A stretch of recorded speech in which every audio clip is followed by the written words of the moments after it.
Olá pessoal, sou Raquel Pelacani, professora de História. A gente hoje vai dar continuidade aos nossos estudos sobre História Geral. O tema da aula de hoje é Revolução Russa, tudo bem? Bom, antes da gente começar, eu gostaria assim, de quebrar um grande paradigma que geralmente é construído em torno desse conteúdo, né, assim, historiográfico. As pessoas, sempre quando falam em Revolução Russa, imediatamente pensam em Revolução Socialista, né? O que não está errado, ok? Só que a Revolução Russa ela não é apenas uma revolução socialista. Antes de ser uma revolução socialista, a gente tem que entender, tem que enxergar a Revolução Russa como uma luta contra o absolutismo, ok? Então eu vou até escrever um negócio aqui no quadro para vocês, só para a gente poder organizar esse pensamento, tá? Então na Rússia a gente tem o absolutismo, que no caso da Rússia a gente chama de czarismo ou czarismo. Por quê? Porque o rei absolutista é o czar ou czar, tanto faz, ok? E contra esse absolutismo russo, eu tenho duas vertentes. Eu tenho a burguesia russa, que está contra o absolutismo, e eu tenho os camponeses e operários. Só que os operários são em menor quantidade, já que a Rússia ainda era um país absolutamente não, mas majoritariamente agrário, tá? Então, como eu tenho pouca indústria, eu tenho poucos operários. Como eu tenho pouca indústria, eu tenho pouca burguesia também, ok? A burguesia, nesse momento, ela vai ocupar o parlamento russo, que, por ser uma política absolutista, esse parlamento não tem voz, mas ele existe. Até porque a gente já está no século XX, né? O nome do parlamento é Duma, ok? E camponeses e operários, eles vão fazer parte de movimentos sindicais, de partidos políticos populares. Sendo que a burguesia, lutando contra o absolutismo, uma vez que a burguesia conseguisse acabar com o absolutismo, ela gostaria de implementar na Rússia um modelo o quê? Capitalista, é claro.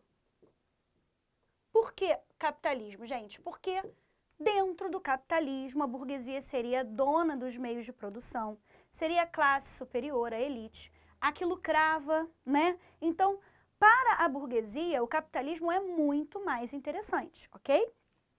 Porém, para camponeses e operários russos, se eles conseguissem derrotar o absolutismo, o que seria favorável para eles? A implantação do socialismo.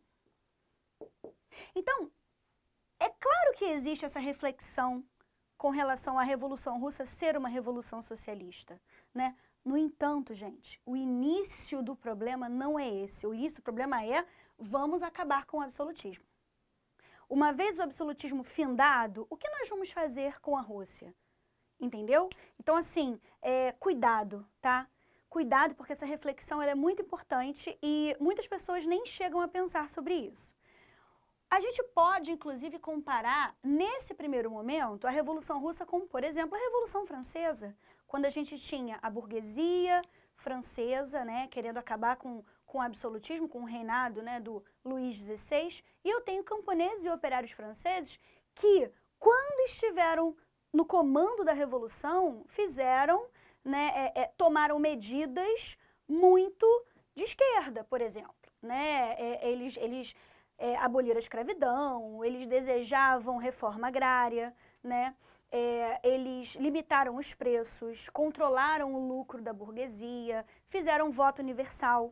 Então, é uma tendência de esquerda sempre que pesa para o lado das camadas menos favorecidas economicamente. Por quê? Porque o socialismo ele faz sentido para quem não tem nada. Porque você não vai precisar abrir mão de qualquer coisa. Agora, se você é elite, se você é dono dos meios de produção, se você possui capital, o socialismo para você não vai ser vantajoso. A não ser que você abdique do seu bem-estar e olhe para o próximo. Como os seres humanos não são assim, são individualistas, né? A burguesia sobretudo, então a gente precisa raciocinar a partir dessa ótica, ok? Beleza. Por isso que a gente sempre brinca, né, que é um absurdo você ver um pobre de direita, porque não faz sentido. Não faz sentido o cara ser pobre e defender um governo que o mantém pobre, entende? Então, é uma reflexão que a gente precisa fazer. Bom, dando uma olhadinha aqui agora nos slides, para a gente poder ver os antecedentes, né, dessa revolução que aconteceu em 17. A Rússia pré-revolucionária é essa Rússia absolutista que eu mencionei. Aqui a gente tem uma fotografia da família Romanov, né? A gente tem aqui o rei, né, o czar Nicolau, né, a esposa, as filhas, o filho, né? É um território marcado por grandes desigualdades sociais, tá? Eu tenho uma concentração de renda absurda. Como eu falei, politicamente, né?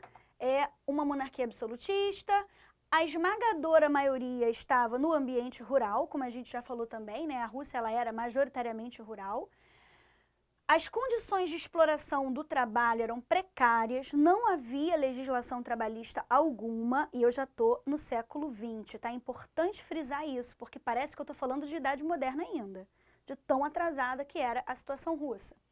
Industrialização, como eu falei, era fraca e também aconteceu de forma muito tardia. A burguesia, então, é pequena e é frágil. Pessoal, se a burguesia russa fosse mais forte, provavelmente a Rússia não teria passado por uma revolução socialista, certo? Mas como ela era frágil, reduzida, diminuta, essa burguesia ela não conseguiu dar para a revolução o caráter que ela gostaria, que é o caráter capitalista. Ela até tentou, vocês vão ver, vocês vão observar. Raquel, como é que a gente sabe que essa burguesia ela é frágil? Porque o capital que essa burguesia possui não é suficiente para fazer a industrialização. Ou seja, a burguesia é tão pequenininha e tão singela que ela precisa de capital externo nos negócios, ou seja, ela precisa de investimentos de outros países dentro dos seus projetos, porque o próprio capital não é suficiente, ok? Seguindo então, né, de 1904 a 1905, no contexto do imperialismo, a gente tem a Guerra Russo-Japonesa, tá? Disputa territorial entre Rússia e Japão, no Oceano Pacífico, obviamente, né?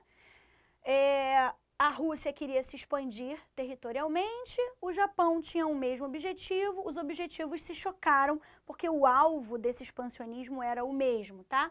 A Rússia, ela vai ser derrotada, humilhada, né? E isso vai gerar uma crise militar. Posteriormente, essa crise militar vai virar uma crise política. Por quê? Porque quando um país tem o seu nacionalismo abalado, o que vai acontecer? O Executivo Federal ele vai ser culpabilizado por isso. Por que a gente perdeu a guerra? Porque o exército é ruim. Por que o exército é ruim? Porque o rei não está equipando o exército.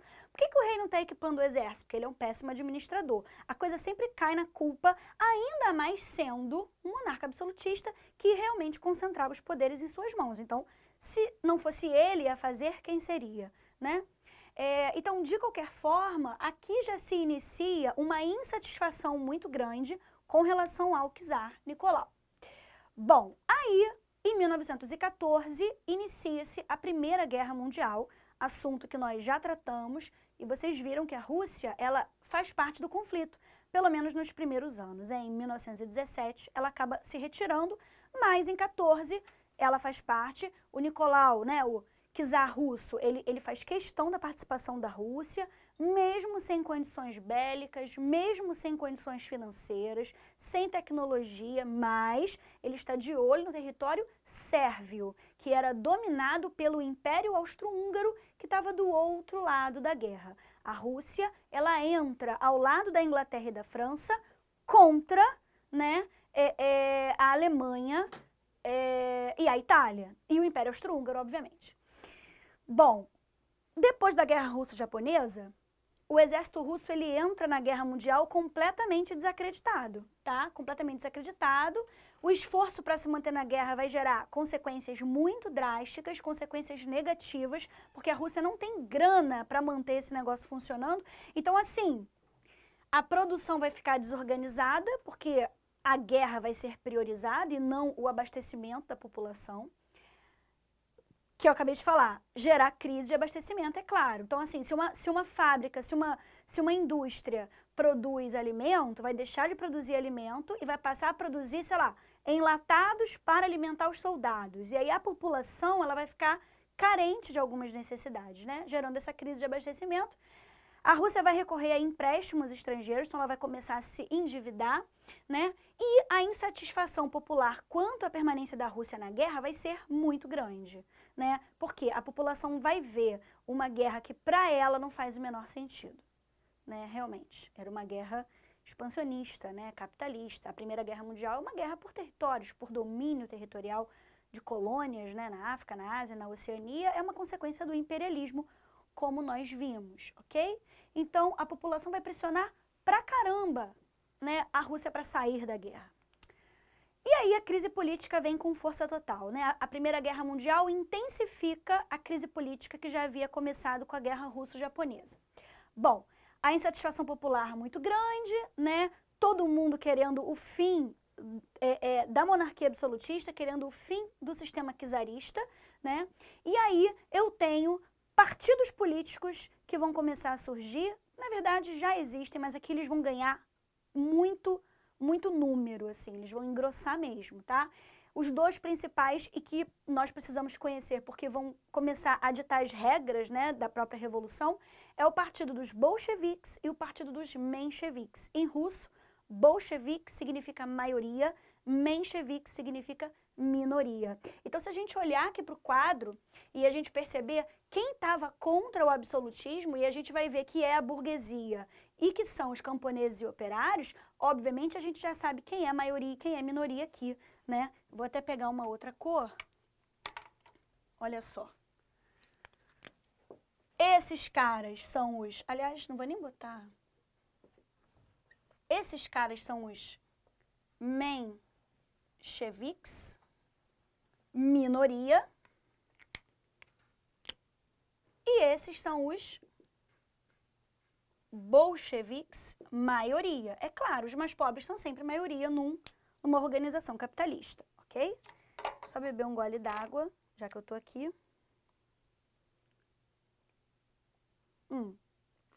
E vamos prosseguir. Bolcheviques são os mais pobres. Querem o quê? Propostas radicais, né? Defendiam a união dos operários e camponeses para uma revolução socialista. Raquel, no início da aula, você falou que a gente pode comparar a Revolução Russa com a Revolução Francesa. É verdade, a gente pode comparar, principalmente nesse início, ok. Mas por que será que lá na Revolução Francesa, quando a gente tem, né, os sans-culottes, quando a gente tem os jacobinos, né, que é uma ala mais radical e mais empobrecida né, dos revolucionários, por que eles não levantavam a bandeira do socialismo? Pessoal, porque ali era século XVIII. Então, assim, a semente já tinha sido plantada por Rousseau, mas ainda não tinha germinado, né, a plantinha que o Marx, né, no século XIX vai oferecer, né? Então, assim, as épocas são diferentes. Aqui eu já estou no século XX, o movimento operário já existe no mundo todo, já existem as ideias organizadas, né? O que é socialismo, o que é comunismo, o que é anarquismo, sabe? Então, já é uma outra realidade, tá? A situação é a mesma, é uma luta contra o absolutismo, mas em épocas diferentes. Na época da Revolução Russa, as ideias de esquerda já estavam organizadas. Então, os caras levantavam a bandeira do socialismo porque é uma bandeira que já existe. Tudo bem? Beleza. Os mencheviques, né, que eram a burguesia, propostas moderadas, obviamente, né? Os caras já têm dinheiro. Para eles conseguirem a mudança que eles necessitam nessa sociedade, essa mudança não precisa ser tão brusca, porque pelo menos o poder econômico eles já possuem, né? Defendiam uma aliança entre trabalhadores e burguesia para uma mudança gradual. A aliança essa que só é proveitosa para a burguesia, né? Não existe no universo capitalismo uma aliança benéfica para os dois lados, se eu estou falando de patrão e empregado, gente. É impossível, tá? Não existe. O patrão, ele não vai dividir o lucro irmãmente com o seu empregado, porque isso já foge até da lógica capitalista. A maior parte do lucro fica concentrada em suas mãos. E o operário é explorado, né? É como o capitalismo funciona, é a partir dessa estrutura que ele vai se basear. Então, essa aliança aqui que a burguesia propunha era uma aliança favorável para ela e não para os trabalhadores, ok? Bom, foram criados os sovietes, daí o nome, né, União Soviética, mais tarde, né, vem dos sovietes. Os sovietes eram conselhos de representantes de trabalhadores, né, por região, tá? Como se fossem sindicatos. Os bolcheviques, eles eram atuantes nesses espaços, eles organizavam esses espaços para que os trabalhadores pudessem se organizar em assembleias, tá? Então, quando a gente fala em soviete, a gente está falando em trabalhador com voz, com poder de fala, com luta, com organização, com resistência. Então, é claro que os sovietes vão estar atrelados aos bolcheviques, porque são as propostas mais radicais dos trabalhadores, certo? Beleza. Né, aqui a gente tem uma campanha dos sovietes querendo, né, sovietes no poder da Rússia, coisa e tal, trabalhadores aqui em grandes manifestações. Essas manifestações eram organizadas no seio desses sovietes, certo? Bem, aí a gente vai ter esse episódio chamado Domingo Sangrento, ok? Que é um episódio que acontece em 1905, em São Petersburgo. Isso aqui já é um pouco antes da Primeira Guerra Mundial, né? São Petersburgo era a capital, tá? Era a capital da Rússia, não era Moscou ainda. As suas famílias, né? As famílias de trabalhadores organizados num domingo, após uma missa, partiram em romaria para o Palácio Vermelho, que é a moradia do czar. Partiram para lá, rezando, entoando cânticos religiosos, era uma romaria mesmo. Chegando lá, eles queriam pedir melhores condições de vida. A gente estava passando por ainda mais porque a guerra russo-japonesa tinha sido, né, concluída quase que imediatamente anterior a isso aqui, a galera estava, vivendo em péssimas condições. Então, eles partiram numa manifestação realmente pacífica para exigir atitude do czar. E o czar mandou que sua guarda fuzilasse todo mundo. Então, você imagina, era inverno, né? Então, eu tenho aquelas estepes super cheias assim, de neve, tudo branquinho, e aquela galera em romaria, todos sendo alvejados, o sangue derramado na neve branca, aquilo ali chamou atenção, né? Uma carnificina, tanto que o episódio ganhou o nome de Domingo Sangrento, tudo bem? Aqui a gente tem uma pintura, né, assim, da galera sendo alvejada pelas tropas, e aqui a gente tem uma fotografia, né, isso aqui é uma fotografia, as tropas e as pessoas já correndo em direção oposta, tudo bem? O Domingo Sangrento desencadeou uma série de greves e rebeliões em várias regiões russas, porque foi um desmando absurdo, né? A população não foi nem sequer ouvida. E aí, a gente inicia a Revolução Russa. A Revolução Russa ela vai acontecer em duas fases. A primeira fase a gente chama de fevereiro de 17. A segunda fase, outubro de 17, vou precisar ir para o quadro para localizar essas fases para vocês novamente, tá? A situação é essa aqui, ó. Vou até manter a cor. Primeira fase da Revolução Russa, eu tenho a Duma, a burguesia tomando poder. Então, aqui é a fase de fevereiro de 17. Alguns meses depois, já que isso aqui é uma data, né? Alguns meses depois, quando os bolcheviques tomarem o poder, aí eu vou ter a fase de outubro de 17. Então, inicialmente, a Rússia mantém-se capitalista, posteriormente a Rússia torna-se socialista com os bolcheviques no poder, certo? Beber mais um golinho, já que eu tô aqui de novo.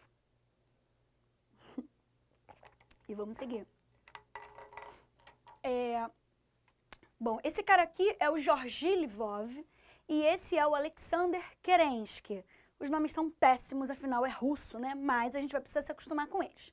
Bom, sentindo-se muito pressionado após todas as manifestações pós-Domingo Sangrento, após todas as críticas com a permanência da Rússia na Primeira Guerra Mundial, o czar, ele vai promulgar uma constituição, porque ele vai sentir o cerco apertando contra ele, né? E vai convocar eleições para a Duma. A Duma estava fechada nessa época, ela vai reabrir, certo? Vai convocar eleições, porque o czar acredita que dessa forma o povo se acalma, né? Porém, a situação em pouco tempo se torna instável novamente, porque o povo pode até se acalmar, mas o prato ainda está vazio. As pessoas ainda estão morrendo doentes, desamparadas, famintas, né? E a Rússia continua perdendo absurdamente na Primeira Guerra Mundial, o que faz com que essas insatisfações voltem também assim, de forma muito avassaladora, né? Aí, num ato de desespero, o czar Nicolau II, né, ele renuncia e dá lugar ao príncipe Georgi Lvov, que é esse cara aqui.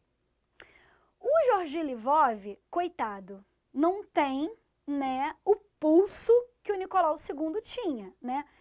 O Nicolau II, na certa, entendeu que o problema era contra ele, era uma coisa pessoal, mas a questão não era ele, a questão é, a Rússia não quer mais um rei absolutista, entende? Então não era pessoal, ele saindo do poder não vai resolver a situação, né? E aí, a Duma vai desfechar um golpe sobre o príncipe Lvov, né? Quem é o líder da Duma? Quem é o líder do parlamento? O líder da burguesia? O líder dos mencheviques?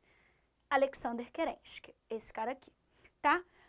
E aí o Kerensky inicia um governo, né, que não vai ser capaz de resolver as tensões sociais e a crise econômica. Óbvio, né? Um modelo capitalista vai continuar.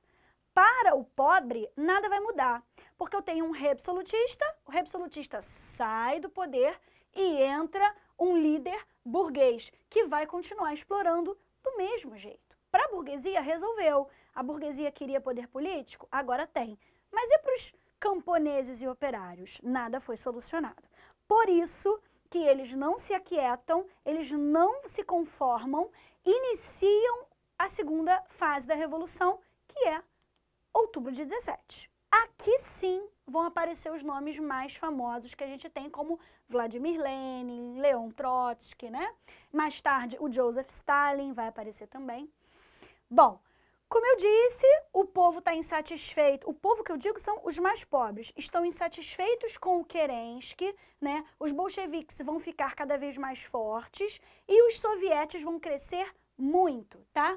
Vladimir Lenin, esse cara aqui, ele era o líder bolchevique, né?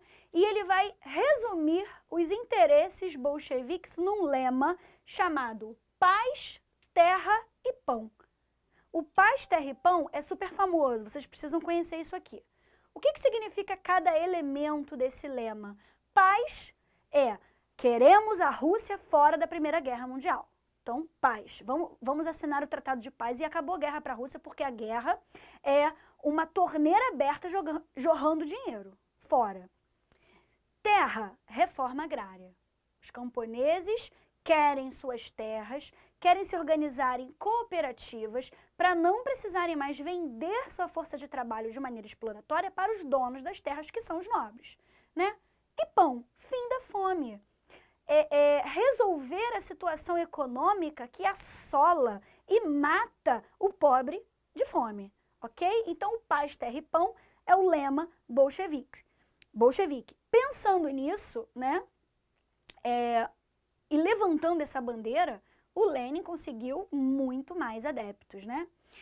Bom, o Leon Trotsky, que eu mencionei, né, eles eram obviamente aliados, né, bolcheviques, ele vai organizar um exército. O Trotsky vai ser o general do exército socialista, que é o Exército Vermelho, tá? Guardem esse nome. Esse nome aparece pra caramba em questão. Quando a gente fala de Exército Vermelho, tá falando do exército russo, dos bolcheviques e mais tarde o exército soviético, quando a gente já vai ter a União Soviética existindo, tá? O Exército Vermelho ocupa pontos estratégicos de São Petersburgo e eles vão desfechar um golpe sobre a Duma, que está no poder, que no caso é o Kerensky ainda, né? De forma revoltosa, os bolcheviques tomam o poder. Inicia-se na Rússia o regime socialista liderado por Lenin. E aí sim, a Rússia vai passar por uma revolução socialista. Então a gente pode dizer que a segunda fase da Revolução Russa é que tem o caráter socialista. Não podemos nos esquecer da primeira fase do Alexander Kerensky menchevique, ok? Muito parecido com o que aconteceu, né, na França, quando a gente tem o início, a burguesia no poder, depois o povo toma o poder de volta, a diferença é que a burguesia retoma o poder, e aqui isso não vai acontecer, certo? Bom, nova sociedade vai ser organizada, porque agora é uma sociedade socialista.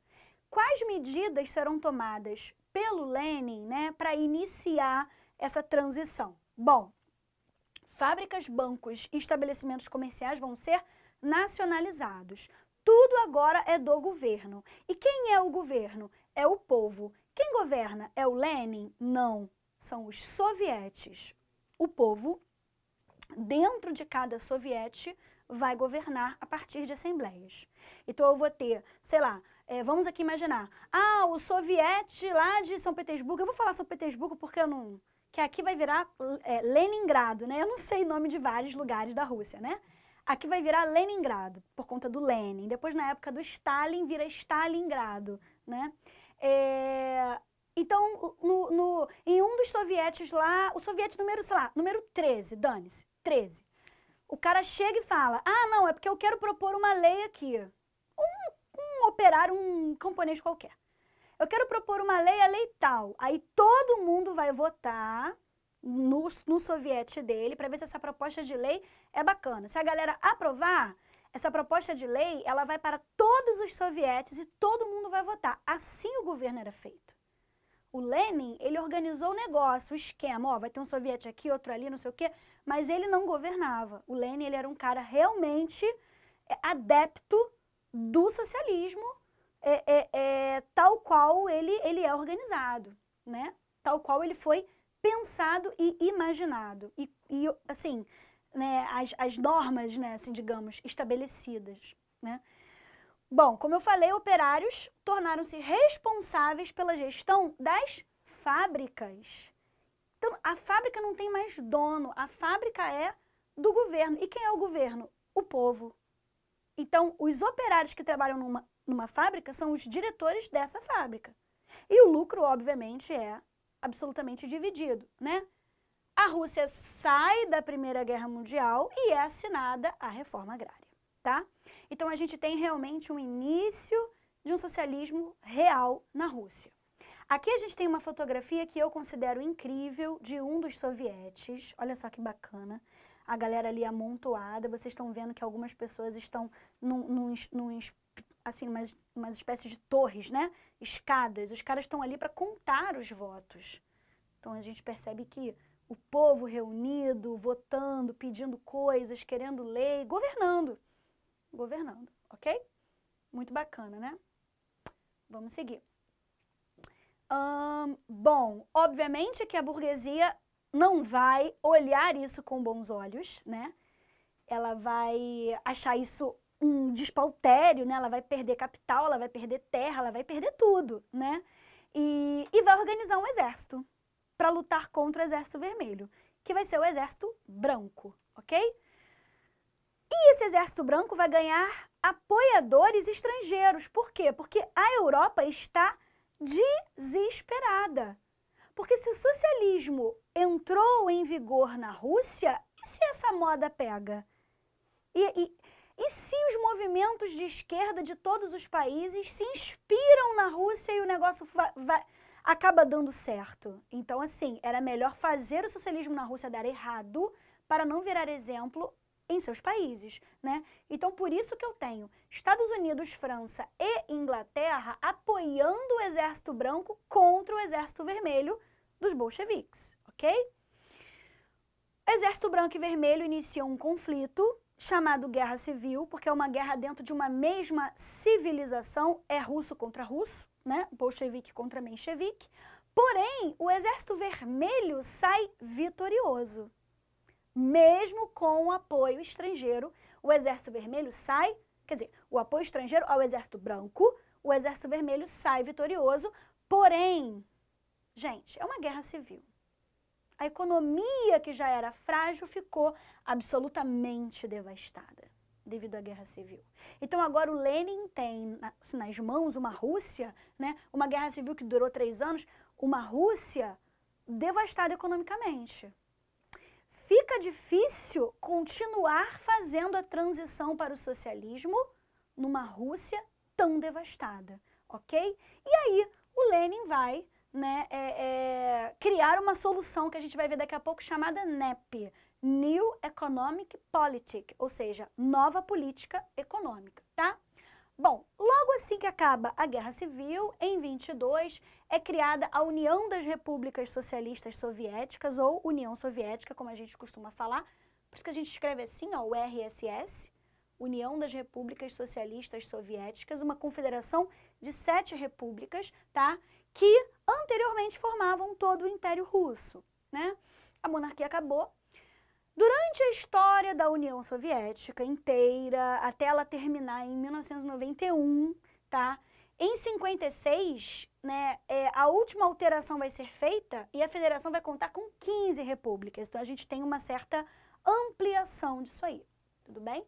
Aí eu vou dar aqui alguns exemplos para vocês, ó. A União Soviética, tudo que está em vermelhinho, né? Aqui a gente tem, além da Rússia, né, Estônia, Letônia, Lituânia, Belarus, Ucrânia, Moldova, Geórgia, Armênia, Azerbaijão, Turcomenistão, Uzbequistão, Quirguistão, Tadjikistão. É meio estranho de falar, mas o nome é esse mesmo, tá? Depois a gente vai ter, ó, satélites europeus da União Soviética, ou seja, apoiadores, tá? Tudo isso que tá nesse salmãozinho aqui, olha. Polônia, um pedacinho de Berlim, que é a Alemanha Oriental, né, depois quando é erguido o Muro de Berlim, Hungria, Romênia e Bulgária, tudo bem? E depois países comunistas europeus que vão romper com a União Soviética e vão buscar um isolamento. Aqui no caso a Iugoslávia, né, e a Albânia. A Iugoslávia que inclusive não existe mais, né? Assim, é um país hoje que está todo fragmentado, virou vários outros países, ok? Só para vocês terem uma noção dessa magnitude, né, da tal da União Soviética. Agora, vamos falar da solução que o Lenin encontrou para resolver o problema do quê? Da situação econômica que estava difícil, né? Bom, aí ele cria a NEP. Gente, a NEP talvez seja um pouco complicada de compreender, então preciso que vocês prestem bastante atenção agora, tá? Como o próprio nome diz, é uma nova política econômica. Então, são medidas econômicas que vão sendo tomadas de maneira diferente. Ora, se o Lenin tinha um projeto de socialismo novo, diferente, só pode ser capitalismo, né? Então, assim, o Lenin entendia que medidas capitalistas recuperavam a economia rápido, ainda mais com a intervenção do Estado. Então, ele propunha a adoção de medidas capitalistas aqui e ali para recuperar a economia rapidamente. Quando ela estivesse recuperada, as medidas socialistas voltariam a acontecer, voltariam a ser adotadas. Tudo bem? Então, ele definiu a NEP com uma frase super simbólica, onde ele dizia: vamos dar um passo para trás na direção do capitalismo, para depois avançar 2 passos na direção do socialismo. Então, andar para trás no sentido de retrocesso, andar para frente, avançar no sentido de sucesso, de evolução, de progresso, tudo bem? Porque, na opinião dele, era o socialismo, tá? Até coloquei essa frase aqui para vocês: dar um passo para trás na direção do capitalismo para depois dar 2 passos à frente na direção do socialismo. Então, era um retrocesso necessário e momentâneo para ele. Bom, exemplos de medidas capitalistas tomadas na NEP. Política, bom, aqui é só uma definição. Política que tinha por objetivo reorganizar a economia russa. Isso a gente já falou. Ó, controle das grandes empresas, bancos, transportes e comércio pelo Estado. Como eu falei, a intervenção do Estado era importante nesse momento para ele controlar e ditar as regras, né? O que vai ser permitido? A formação de pequenas empresas de capital privado e livre comércio, para que a economia pudesse se recuperar. Obviamente, uma vez recuperada, tudo ia ser nacionalizado novamente.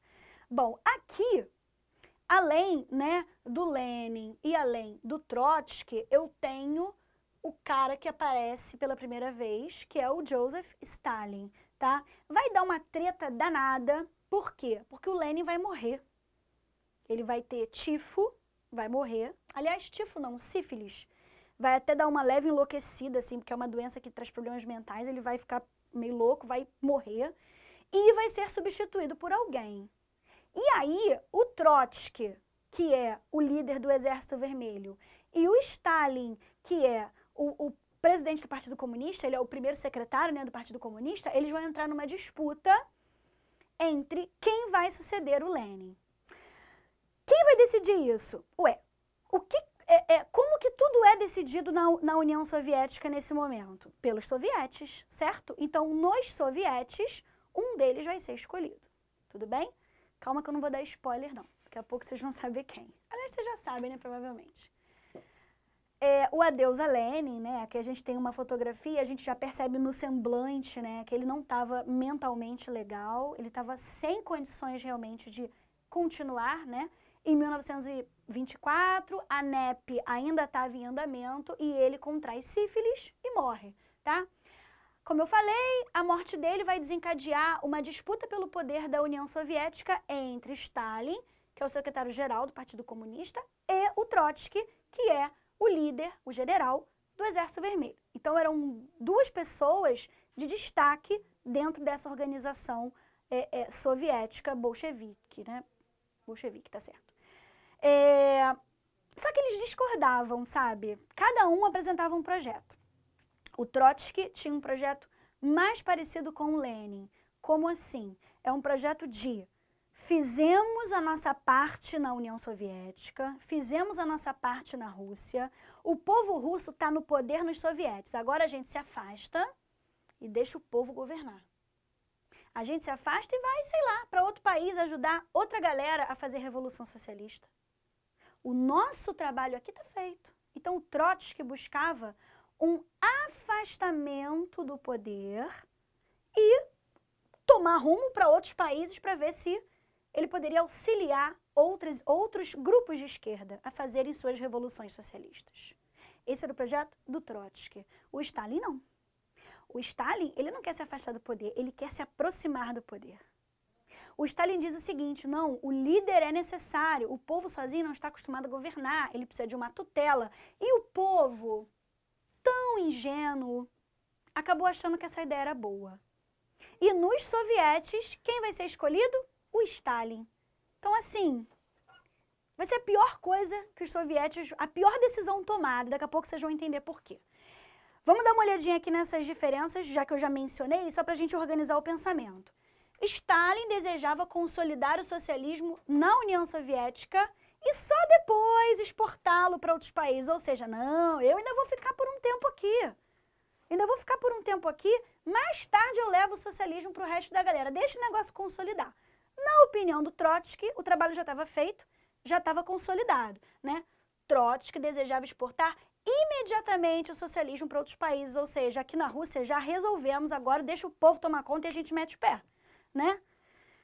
O povo, sem hábito de protagonizar, né? Simplesmente se pegou na barra do casaco do Stalin e falou, é você, porque você que vai ser o nosso tutor. Não quero essa responsabilidade não, né? E aí, o socialismo stalinista começa. Aqui começa a má fama do socialismo, sabe? Quando as pessoas falam, não, socialismo isso aí é ditadura, não sei o quê. As pessoas estão se baseando no governo do Stalin. Porque se forem estudar o governo do Lenin, vão ver que não tem nada a ver com ditadura. A não ser que a ditadura fosse o povo inteiro no poder, porque era isso que estava acontecendo dentro dos sovietes, né? O Stalin, como eu falei, vence essa disputa, os sovietes o escolhem assim que o Lenin morre, em 24, e ele torna-se o líder máximo da União Soviética. Agora, olha só que interessante. Qual foi a primeira coisa que o Stalin fez quando assumiu o poder? Ele deu fim aos sovietes. Olha a traição. O Stalin, ele calou o povo que estava governando, legislando, né, criando leis, o povo que estava com voz, empoderado, que ficou até com medo de ser protagonista, né, e por isso acabou escolhendo o próprio Stalin. O Stalin vai lá e acaba, ele dá fim aos sovietes. E aí realmente vira uma ditadura clássica, né? Não é mais um socialismo clássico, é um socialismo stalinista. É o que ele chamava de socialismo. Tudo bem? Beleza. Em 29, e o Trotsky estava boladão, né?